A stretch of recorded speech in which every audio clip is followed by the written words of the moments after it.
Assalamualaikum warahmatullahi wabarakatuh. Selamat datang para pembaca yang budiman. Pada kesempatan kali ini, saya akan berbagi kisah nyata dari seorang pendaki yang mengalami pengalaman tak biasa di sebuah gunung yang terkenal angker. Cerita ini bukan sekedar perjalanan fisik, melainkan perjalanan batin yang penuh misteri dan pelajaran penting. Mari kita simak kisahnya dengan hati yang terbuka. Siapa sangka, sebuah perjalanan yang niatnya hanya untuk menyegarkan pikiran, justru membawa pulang sesuatu yang tak kasat mata. Pernahkah kalian merasa tubuh begitu berat, seperti ada beban yang menempel namun tak terlihat? Atau pernahkah kalian mendengar bisikan yang mengiringi langkah, namun tak satupun orang di sekitar yang mendengarnya? Perkenalkan, namaku Sinta.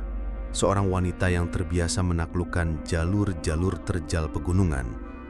Sudah menjadi kebiasaanku, minimal sebulan sekali, aku menyempatkan diri mendaki, melepas penat dari kesibukan kota. Rasanya udara pegunungan selalu jadi obat terbaik untuk menyembuhkan lelahku. Namun perjalanan terakhirku bukan perjalanan biasa. Ini adalah perjalanan yang terus membisikiku, bahkan sampai aku pulang ke rumah. Sebuah perjalanan yang hingga kini masih menyisakan tanya. Siapa yang mengikutiku waktu itu? Hari itu, Jumat sore, aku memutuskan mendaki Gunung Waringga, bukan nama sebenarnya, bersama dua orang temanku.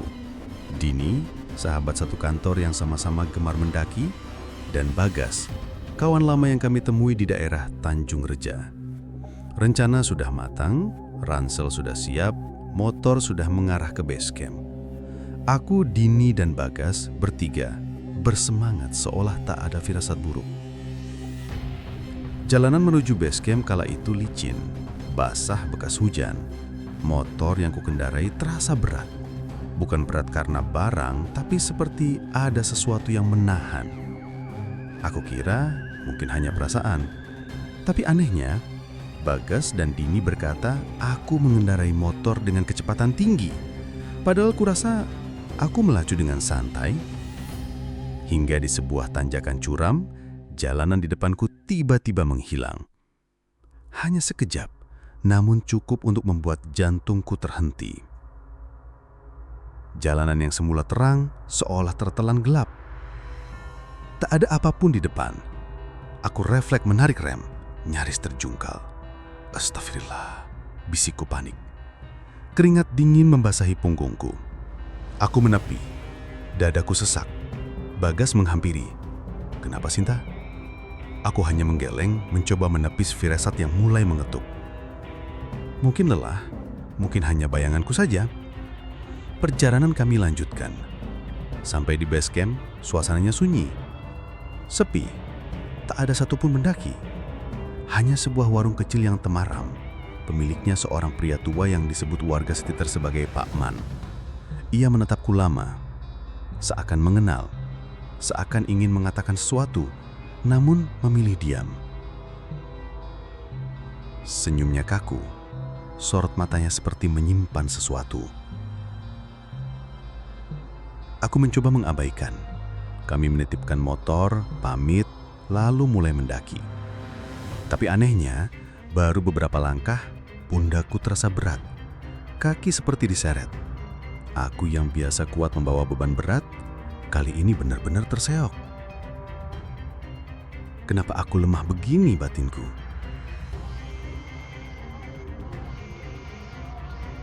Semakin tinggi kami mendaki, semakin sering aku mendengar bisikan. Pelan tapi jelas. Suara anak kecil yang memanggil, "Awas, awas."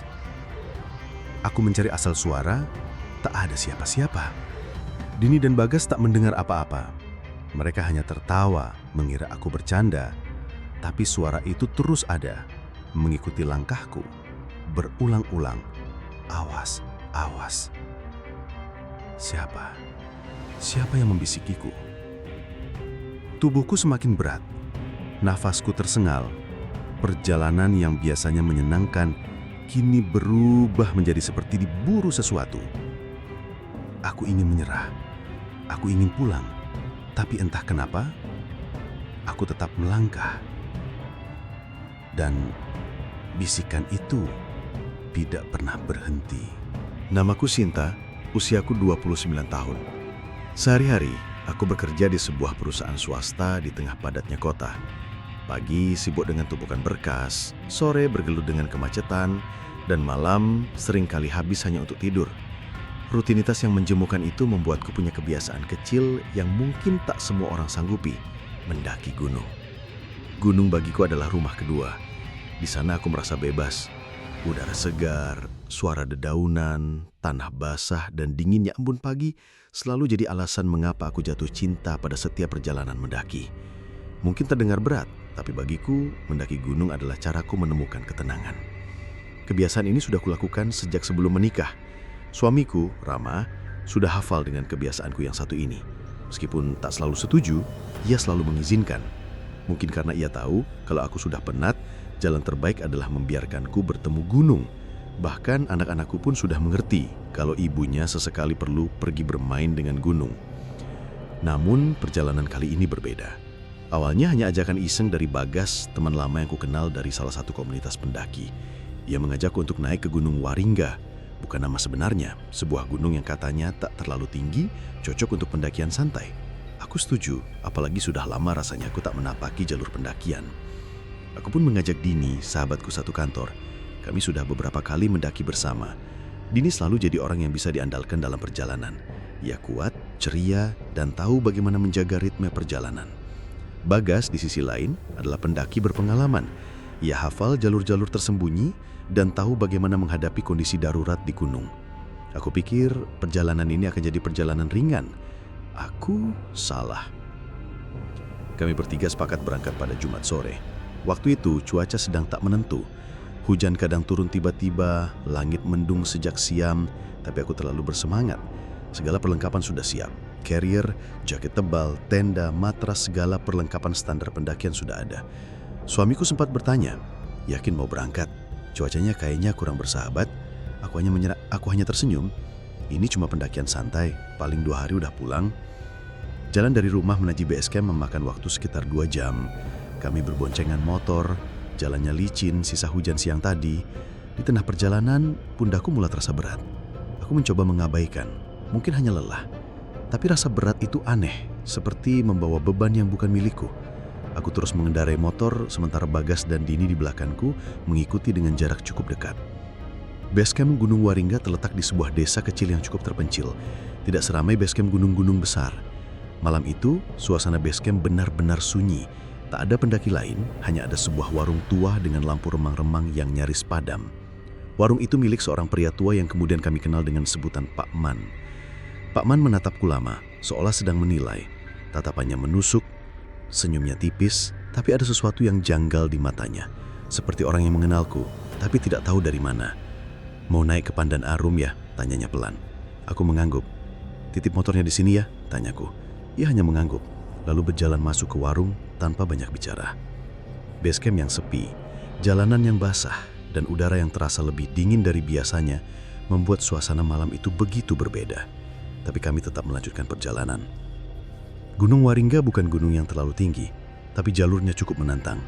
Jalannya menanjak, melewati hutan pinus, ladang ilalang, dan beberapa jalur sempit yang harus dilewati satu persatu. Biasanya aku menikmati setiap langkahku di jalur seperti ini. Tapi malam itu, entah kenapa, setiap langkah terasa seperti menyeret beban yang tak kasat mata. Belum jauh dari base camp, pundakku sudah terasa seperti memikul beban berlipat. Kakiku berat, nafasku terasa pendek. Aku yang biasanya kuat, malam itu harus berkali-kali berhenti. Dini dan Bagas beberapa kali bertanya, "Kenapa, Sin? Kelelahan ya?"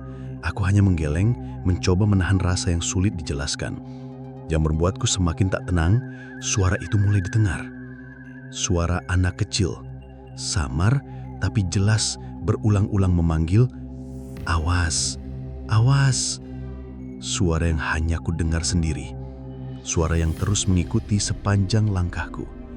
Bagiku, perjalanan kali ini bukan perjalanan biasa. Dan aku belum tahu akan kemana bisikan ini membawaku. Langit semakin pekat. Lampu-lampu base camp perlahan hilang tertelan jarak. Aku berjalan paling belakang. Setiap langkah seperti memikul batu yang tak kasat mata. Nafasku tersengal, peluh bercucuran, meski udara di sekitar dingin menusuk. Bagas dan Dini sesekali menoleh, menungguku yang jalannya semakin lambat. "Sin, kamu kenapa? Kok kayaknya berat banget jalannya?" tanya Dini. Nada khawatirnya mulai terdengar jelas. Aku memaksakan senyum. "Nggak apa-apa, Din. Mungkin aku kurang fit aja. Jalan duluan aja, aku nyusul pelan-pelan." Kami melanjutkan perjalanan, tapi rasa berat itu tak kunjung hilang. Justru semakin lama semakin menekan. Seolah pundakku memikul beban yang tak berasal dari carrier yang kupakai. Suara itu, suara anak kecil yang sejak tadi memanggil, makin sering terdengar. "Awas, awas." Lembut tapi tajam, seperti menembus telinga dan mengendap di dalam kepala. Awalnya aku mengira hanya halusinasi karena kelelahan, tapi suara itu tak pergi, justru semakin jelas, seakan mengikuti langkahku dari jarak yang sangat dekat. Sesekali aku menoleh ke belakang, tapi tak ada siapapun. Setelah melewati hutan pinus yang rimbun, jalur mulai menanjak curam. Pandangan terbatas karena penerangan hanya dari senter kepala yang kami pakai. Aku masih berada di belakang, tertinggal beberapa langkah dari Bagas dan Dini. Sambil terus melangkah, bisikan itu semakin sering terdengar. "Awas, awas." Kali ini diiringi dengan suara tangisan lirih yang entah dari mana asalnya. Aku berhenti. Bulir keringat dingin mengalir di pelipis. Dadaku berdegup tak karuan. Apa ini? Batinku berusaha menenangkan diri. Dini dan Bagas menyadari aku tertinggal terlalu jauh. Mereka berhenti dan menungguku. "Sin, kamu kenapa? Kalau kamu gak kuat, kita istirahat dulu," kata Bagas. Suaranya samar tertimpa suara dedaunan yang bergesekan. Aku ingin bicara, tapi tenggorokanku tercekat. Aku ingin meminta pulang, tapi kakiku seperti digerakkan oleh sesuatu yang lain. Aku malah menggeleng dan berkata pelan, "Lanjut aja dulu, aku nyusul pelan-pelan." Kami melanjutkan perjalanan, tapi rasa berat itu tak kunjung hilang. Justru semakin lama semakin menekan. Seolah pundakku memikul beban yang tak berasal dari carrier yang kupakai. Hingga tiba di sebuah turunan tajam, jalur setapak yang licin dan sempit. Aku menuruni jalur itu perlahan. Namun tiba-tiba, pandangan di depanku berubah. Dalam sekejap, jalur yang tadinya jelas berubah menjadi gelap total. Seperti ada kabut hitam pekat yang menelan jalan di depanku. Jalur yang harus kulewati seperti hilang begitu saja. Aku refleks menarik rem motor sekuat tenaga. "Astagfirullah," teriakku, nyaris terjatuh. Motor berhenti dengan jarak beberapa sentimeter dari bibir jurang kecil di sisi jalur. Tubuhku gemetar. Pandangan yang tadinya gelap perlahan kembali normal. Jalan yang sempat hilang itu kini terlihat lagi, seperti tak pernah terjadi apa-apa. Aku tertegun. Dadaku berdegup kencang. Bagas dan Dini berlari menghampiriku. "Ada apa, Sim?" tanya Bagas, panik. Aku tadi nggak lihat jalan. Tiba-tiba gelap. Jalannya hilang. Gelap semua." Suaraku bergetar. Bagas mengerutkan kening. "Tadi jalannya nggak hilang, Sin. Kamu jalan terus. Kami panggil kamu nggak denger." Dini ikut menimpali. "Dari tadi kamu jalannya cepat banget, Sin. Kayak orang ngegas terus. Kami sampai susah nyusul kamu." Aku terpaku. Cepat? Aku merasa berjalan lambat. Aku merasa kakiku berat. Tapi mereka bilang aku melaju seperti orang terburu-buru. Ada sesuatu yang tidak beres. Ada sesuatu yang ikut bersamaku. Dan suara itu, suara anak kecil yang berbisik, "Awas, awas," masih terdengar di telingaku. Kami melanjutkan perjalanan dengan langkah yang lebih hati-hati. Tapi keanehan itu belum berhenti. Sesampainya di sebuah pertigaan, jalur bercabang. Bagas yakin kami harus mengambil jalur kanan. Tapi entah kenapa, tubuhku justru mengarah ke jalur kiri, seperti ada yang menuntun. Ketika Bagas memanggil dan menunjukkan arah yang benar, aku seperti baru sadar. "Kenapa kamu malah mau ke kiri, Sin? Jalur yang benar ini," kata Bagas. Aku hanya menggeleng, tak mampu menjelaskan. Kakiku seperti bukan lagi milikku. Langkahku seperti diarahkan ke jalur yang bukan seharusnya. Dan suara itu masih terdengar, masih memanggilku, masih memperingatiku. Suara yang terus mengusik di iriku seolah ingin mengatakan, "Kamu tidak seharusnya ada di sini." Aku mulai merasakan ada sesuatu yang salah dengan perjalanan ini. Ada yang tidak ingin aku melanjutkan. Ada yang mengikutiku sejak dari bawah. Dan perjalananku baru saja berubah menjadi sesuatu yang tak pernah aku bayangkan. Langkah demi langkah semakin berat. Aku berjalan seperti sedang menapaki jalan yang tak berujung. Pundakku semakin sakit. Kakiku seperti diseret oleh sesuatu yang tak terlihat. Bagas dan Dini mulai sering menoleh ke belakang, memastikan aku masih ada di belakang mereka. Bisikan itu tidak pernah pergi, bahkan semakin sering terdengar. Suara anak kecil yang berkali-kali berbisik lirih. Awas, awas, awas. Semakin tinggi kami mendaki, semakin banyak keanehan yang kualami. Di tengah perjalanan, tepat saat kami memasuki jalur hutan pinus yang lebat, suara ranting-ranting yang patah terdengar di sisi kanan jalur. Aku menoleh cepat, berharap menemukan hewan atau siapapun yang mungkin lewat. Tapi tak ada siapa-siapa. Hanya pepohonan gelap yang berdiri rapat dan semak-semak yang basah oleh sisa hujan. Aku mempercepat langkah, berusaha menyusul Bagas dan Dini yang mulai berjarak. Tapi rasa berat itu tetap menempel. Seolah-olah ada tangan-tangan tak kasat mata yang memegang kedua pundakku, menahan langkahku, memaksaku berhenti. Di sebuah turunan kecil yang licin, aku kehilangan keseimbangan dan hampir terguling jika Bagas tak cepat meraih tanganku. "Sin, kamu kenapa? Sudah, ayo istirahat dulu." Aku menggeleng. "Kita harus lanjut, aku cuma agak pusing." Tapi kenyataannya bukan hanya pusing. Aku merasakan tubuhku seperti dikendalikan. Rasanya bukan aku yang menggerakkan kakiku sendiri. Setiap aku berhenti, ada dorongan kuat di dalam diriku untuk terus berjalan. Tapi begitu aku melangkah, pundakku terasa seperti dibebani berkali lipat. Sampai akhirnya, saat kami tiba di sebuah dataran kecil yang menjadi persimpangan, Dini berhenti. "Sin, kamu yakin baik-baik aja? Kamu dari tadi diem, bahkan jalannya kayak orang setengah sadar." Aku terdiam. Aku ingin bercerita, ingin bilang tentang suara itu, tentang beban yang kurasakan. Tapi mulutku terkunci, seolah ada sesuatu yang melarangku untuk berbicara. Yang keluar dari mulutku hanya kalimat, "Ayo lanjut." Kami melanjutkan pendakian dalam diam. Jalan setapak mulai tertutup oleh ilalang tinggi. Bagas membuka jalur dengan parang kecil yang dia bawa. Rumput-rumput basah menggores kulitku, dingin dan perih. Tapi bukan itu yang menjadi perhatianku. Bisikan itu semakin sering. Kadang lirih di telinga kanan, kadang samar di telinga kiri. Suaranya berubah dari sekedar "awas" menjadi seperti nyanyian kecil tanpa lirik yang jelas. Kadang terdengar seperti gumaman, kadang terdengar seperti anak kecil yang sedang berceloteh. Aku mulai takut. Tapi ketakutan itu seperti tenggelam oleh dorongan aneh yang memaksaku terus berjalan. Kakiku tak mau berhenti, tubuhku seperti sudah bukan milikku. Saat kami sampai di jalur sempit yang diapit tebing dan jurang kecil, aku melihat sesuatu di ujung jalan. Sosok kecil berdiri, membelakangiku, dengan rambut panjang menutupi punggungnya. Aku berhenti mendadak, jantungku berdegup kencang.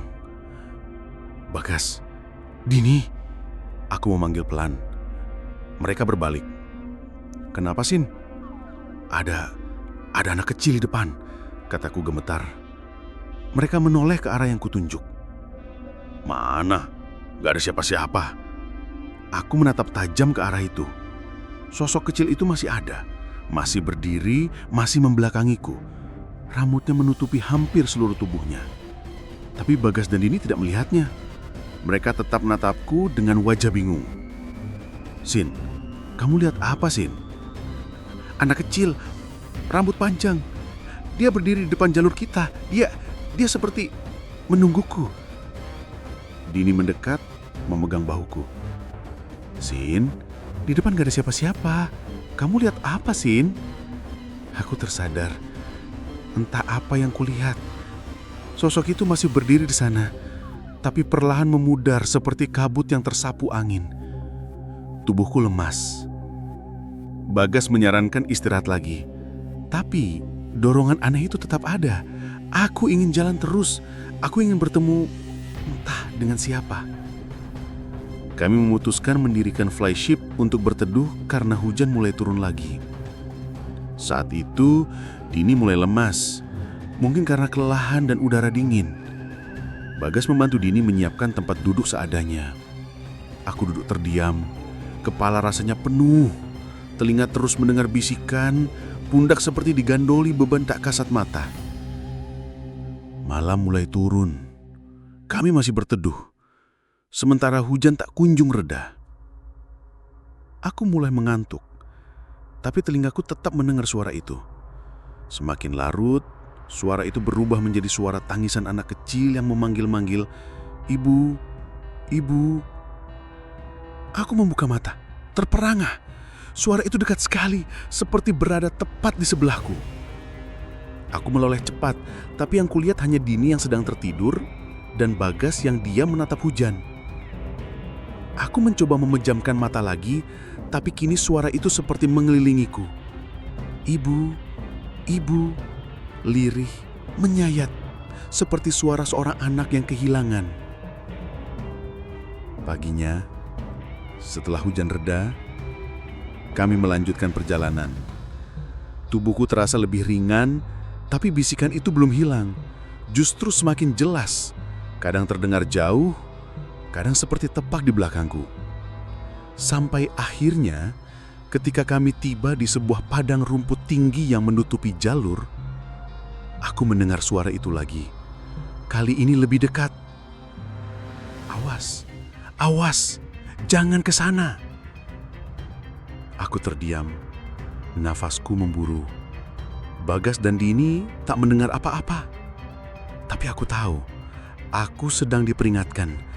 Ada sesuatu di jalur yang akan kami lewati. Sesuatu yang seharusnya tidak perlu kudekati. Dan yang membuatku semakin takut, suara itu tidak lagi terdengar seperti suara anak kecil. Suara itu perlahan berubah menjadi seperti suara diriku sendiri. Langkah kami semakin dalam menembus jalur yang makin jarang dilalui pendaki. Semak-semak tinggi dan ilalang tajam menghalangi jalan. Bagas terus membelah jalur dengan parang kecil, sementara Dini tampak semakin lelah. Aku, meski tubuhku mulai terasa ringan, tetap diselimuti kegelisahan yang tak bisa kujelaskan. Bisikan itu masih ada. Kali ini tak lagi terdengar seperti suara asing. Bisikan itu kini memiliki intonasi yang sama persis dengan suaraku sendiri. Setiap kalimat yang terngiang di telingaku terdengar seperti aku yang sedang memperingatkan diriku sendiri. "Awas, awas, jangan teruskan. Berhenti, berhenti. Ini bukan jalanmu." Aku semakin yakin perjalanan ini sedang membawaku ke sesuatu yang bukan untukku. Tapi aku tidak bisa berhenti. Kakiku seolah berjalan sendiri. Bahkan ketika aku berhenti secara sadar, tubuhku masih seperti ditarik maju oleh sesuatu yang kuat. Seakan ada kekuatan yang tak mau melepaskanku. Bagas dan Dini memutuskan berhenti sejenak di sebuah dataran sempit sebelum masuk ke jalur bambu. Mereka kelelahan. Tapi aku justru semakin ingin melanjutkan. Ada dorongan besar dalam hatiku untuk terus melangkah, seolah aku harus segera sampai, seolah sesuatu atau seseorang sedang menungguku. "Aku lanjut duluan ya," kataku tiba-tiba. Bagas menahan lenganku. "Tunggu dulu Sinta, kita istirahat bareng, jangan jalan sendiri." "Aku nggak apa-apa, aku cuma mau lihat sedikit ke depan." Aku tahu, Bagas dan Dini sudah mencium keanehan sejak beberapa waktu lalu. Tapi mereka mungkin berpikir aku hanya lelah atau panik. Mereka tidak tahu, sejak tadi aku tidak lagi berjalan dengan keinginanku sendiri. Aku melangkah, meninggalkan mereka. Langkahku cepat seperti sedang terburu waktu. Bisikan itu semakin jelas, dan kini mulai terdengar seperti dua suara. Satu suaraku, dan satu lagi suara anak kecil. "Ayo, Ayo cepat, aku menunggumu. Awas, awas, jangan ke sini. Aku terhenti. Dua suara itu saling bertabrakan di kepalaku. Satu menarikku, satu memperingatkanku. Aku menutup telinga berusaha mengusir suara itu, tapi keduanya semakin keras, seperti bergema di dalam tenggorokanku. Aku berlari kecil, menerobos ilalang, hingga sampai di sebuah jalan menurun yang licin. Di ujung jalan itu, ada sosok kecil berdiri membelakangiku. Sosok anak kecil, berambut panjang, memakai baju lusuh berwarna kelabu. Tubuhku membeku. Suara-suara itu tiba-tiba menghilang. Hanya ada suara nafasku yang memburu dan desiran angin yang melintasi telingaku. Sosok itu perlahan berbalik. Wajahnya, astagfirullah, wajahnya adalah wajahku sendiri. Mata kecil itu menatapku dalam, mulutnya tersenyum. Tapi senyum itu tidak membawa kehangatan. Senyum itu seperti menertawakanku, seakan-akan aku sudah terperangkap dan tidak bisa mundur lagi. Aku sudah menunggumu, bisiknya. Suaranya identik dengan suaraku. Tiba-tiba tubuhku terasa seperti dihantam sesuatu dari dalam. Kepalaku berdenyut, penglihatanku berputar, kakiku lunglai, aku jatuh berlutut. Nafasku berat, dadaku sesak. Sosok itu perlahan mendekat. Langkahnya pelan, tapi suara di sekitarku seperti terhisap. Sepi, hening, sunyi, hanya suara langkahnya yang menggema. Ayo, teruskan. Ayo, ikut aku. Bisiknya lagi. Aku memejamkan mata, mencoba membaca doa, mencoba melawan. Tapi suaranya semakin menembus pikiranku, suaraku sendiri yang mengajakku pergi. Sinta! Suara Bagas tiba-tiba terdengar dari kejauhan. Aku berusaha berdiri, tapi tubuhku seperti ditahan oleh sesuatu yang kuat. Sinta, jangan lihat dia! Teriak Dini. Terlambat. Mataku terkunci pada sosok itu. Tiba-tiba pandanganku gelap. Aku tidak tahu berapa lama aku tidak sadarkan diri. Tapi ketika aku terbangun, aku sudah berada di dalam tenda kecil. Tubuhku basah oleh keringat dan Bagas menatapku dengan cemas. Kamu pingsan, Sin. Kami teriak-teriak manggil kamu, kamu diam aja. Matamu kosong. Hampir 1 jam kamu gak respon. Aku terdiam. Aku ingin menceritakan semuanya tentang suara itu, tentang sosok kecil yang wajahnya mirip denganku, tentang bisikan yang sejak awal memaksaku terus berjalan. Tapi aku hanya mampu mengatakan pelan. Aku harus pulang. Aku gak kuat. Bagas mengangguk. Kita pulang. Kita turun sekarang. Aku tidak tahu apa yang sebenarnya menungguku di jalur itu, tapi aku tahu jika aku tetap melanjutkan perjalanan, mungkin aku tidak akan pernah pulang. Perjalanan yang awalnya ingin menyembuhkan lelahku, justru hampir membuatku hilang. Mungkin bukan hilang secara fisik, tapi hilang dari diriku sendiri. Perjalanan turun dari Gunung Waringga terasa jauh lebih berat daripada saat mendaki. Bukan karena jalurnya semakin sulit, bukan pula karena tubuhku yang lelah, tapi karena bayangan kejadian tadi terus menghantui kepalaku. Langkahku gontai, napasku pendek, dan dadaku sesak seperti membawa beban yang tidak kasat mata. Bagas dan Dini berjalan di sampingku, mengawalku dengan jarak yang sangat dekat, seakan takut aku akan kembali terseret ke dalam alam yang bukan milik kami. Sesekali Bagas memanggil namaku, memastikan aku tetap sadar, memastikan aku masih ada di sini, bukan di tempat lain yang tak mampu mereka jangkau. Bisikan itu sudah mulai menghilang, tapi rasanya tidak sepenuhnya pergi, seperti menunggu waktu untuk kembali. Kami berjalan menuruni hutan pinus yang masih basah. Bau tanah dan daun yang membusuk memenuhi udara. Tapi entah kenapa, suasana di perjalanan turun terasa jauh lebih tenang. Tak ada suara langkah asing, tak ada bisikan, tak ada sosok kecil itu. Hanya suara langkah kami dan derit ranting yang terpatahkan. Namun meski suara itu perlahan menghilang, bayangannya menempel kuat di ingatanku. Wajah kecil itu, senyumnya yang menyeramkan, tatapannya yang seolah mengenalku lebih dari aku mengenal diriku sendiri. Bagas berkali-kali mencoba mengajakku bicara. "Sin, tadi kamu lihat apa?" Aku hanya menggeleng. Belum siap untuk bercerita. Belum siap menghadapi ulang rasa takut yang barusan menelanku hidup-hidup. Sampai akhirnya kami tiba kembali di base camp. Warung kecil itu masih berdiri seperti semula, remang-remang, sunyi. Pak Man keluar dari dalam warung menatap kami satu persatu.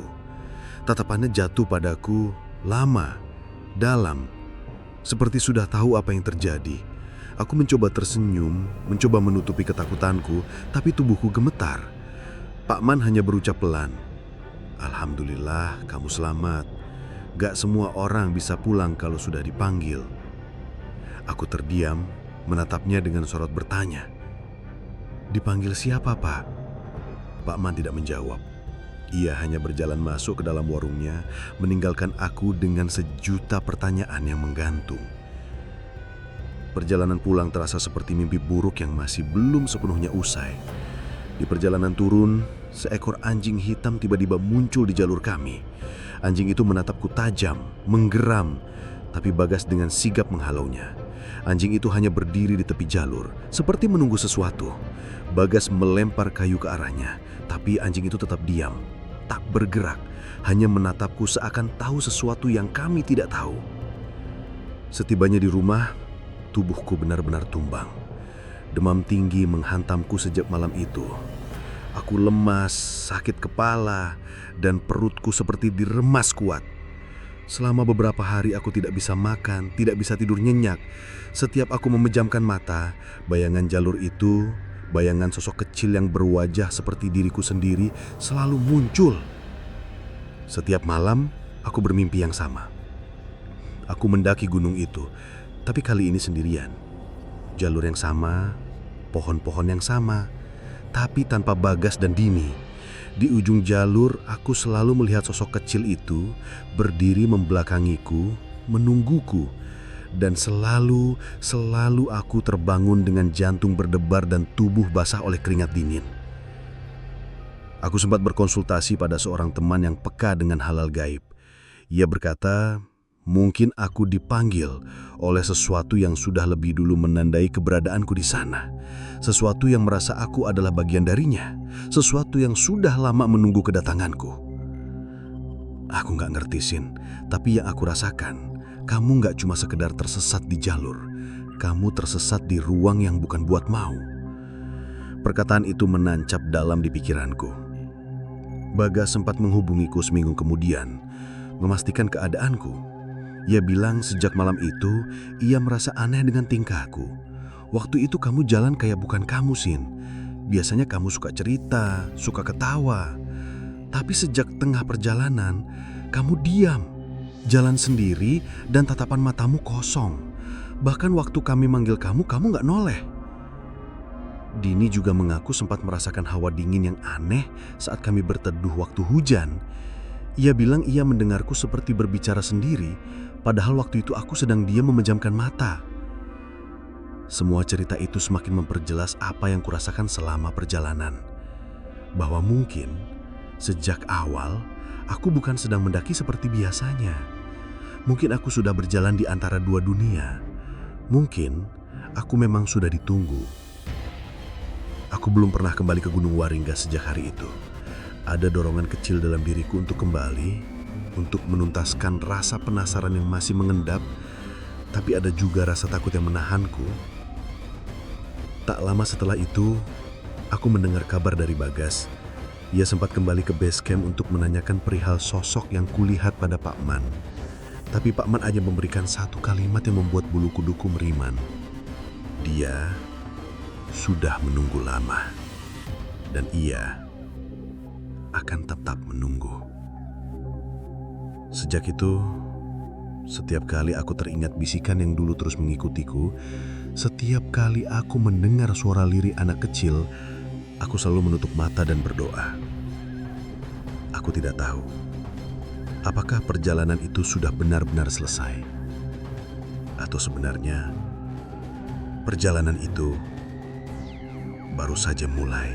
Waktu berlalu, bulan berganti, musim bergeser. Luka fisik yang kuderita perlahan sembuh. Demamku turun, perutku mulai membaik, dan tubuhku kembali pulih seperti sedia kala. Namun satu hal yang tidak pernah sembuh, rasa penasaran. Setiap aku teringat tentang perjalanan itu, tentang bisikan yang terus mengiringi langkahku, tentang sosok kecil yang wajahnya persis diriku, jantungku selalu berdebar kencang. Aku sering bertanya pada diriku sendiri, apa yang sebenarnya terjadi waktu itu? Apa yang menuntunku terus berjalan? Siapa sosok itu? Aku sempat beberapa kali mendatangi orang-orang yang mengerti tentang dunia yang tak kasat mata. Mereka hanya menggeleng atau memberikan jawaban yang tak pernah benar-benar memuaskan. Ada yang bilang aku disesatkan oleh penunggu jalur. Ada yang bilang aku memiliki ikatan dengan sesuatu di sana.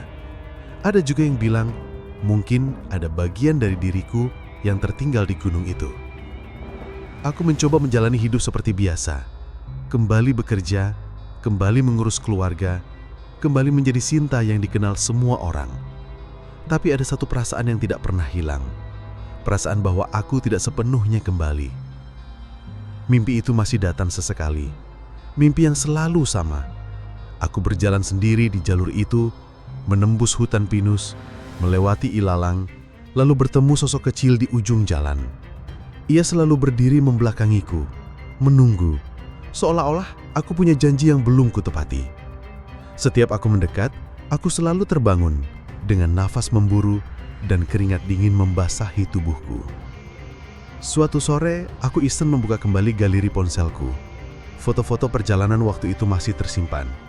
Salah satu foto yang sempat kuambil saat berteduh waktu hujan, ketika aku iseng memotret sembarangan untuk mengisi waktu. Foto itu tampak biasa di mataku dulu. Tapi entah kenapa, sore itu aku memutuskan untuk memperhatikan lebih seksama. Di pojok kiri bawah foto itu, di balik pohon pisang, samar-samar terlihat sosok kecil, seperti anak perempuan, berdiri membelakangiku. Rambutnya panjang, tubuhnya kecil, dan yang membuatku terdiam, baju yang ia kenakan terlihat persis seperti baju yang kupakai saat itu. Aku mendekatkan layar ponsel, memperbesar gambarnya. Samar, tapi cukup jelas. Sosok itu berdiri membelakangiku di posisi yang bahkan aku tidak sadari saat memotret. Aku menatap gambar itu lama. Bulu kuduku berdiri, jantungku berdegup kencang, tanganku gemetar. Tiba-tiba ponselku bergetar. Sebuah notifikasi pesan masuk dari nomor yang tidak dikenal. Pesan itu singkat. Kamu belum sampai. Aku tercekat. Aku mencoba membalas. Nomor itu tiba-tiba tidak aktif. Aku buka kembali foto itu. Sosok kecil di balik pohon pisang sudah tidak ada. Kepalaku berputar. Nafasku tercekat. Keringat dingin mengucur di telapak tangan. Aku memejamkan mata, mencoba meyakinkan diri kalau semua ini hanya kebetulan. Tapi jauh di lubuk hatiku, aku tahu bahwa perjalanan itu belum selesai. Mungkin aku sudah turun dari gunung, tapi ada bagian dari diriku yang tertinggal di sana. Atau mungkin aku yang ada di sini bukanlah aku yang sebenarnya. Dan kadang di malam-malam sepi, aku masih mendengar bisikan itu. Bisikan yang dulu mengiringi langkahku, bisikan yang kini terdengar seperti suara dari dalam diriku sendiri. Ayo, lanjutkan. Ayo, teruskan. Aku masih menunggu. Perjalananku mungkin baru saja dimulai, atau mungkin aku tidak pernah benar-benar kembali. Demikianlah kisah perjalanan ini berakhir. Semoga cerita ini menjadi pengingat bagi kita semua bahwa tidak semua tempat bisa kita jelajahi semaunya. Jika suatu saat kalian merasakan bisikan yang tak terlihat, mungkin ada yang sedang menunggu, atau mungkin ada yang ingin kalian pulang. Tetaplah berhati-hati dan jangan abaikan tanda-tanda di sekitar. Wassalamualaikum warahmatullahi wabarakatuh.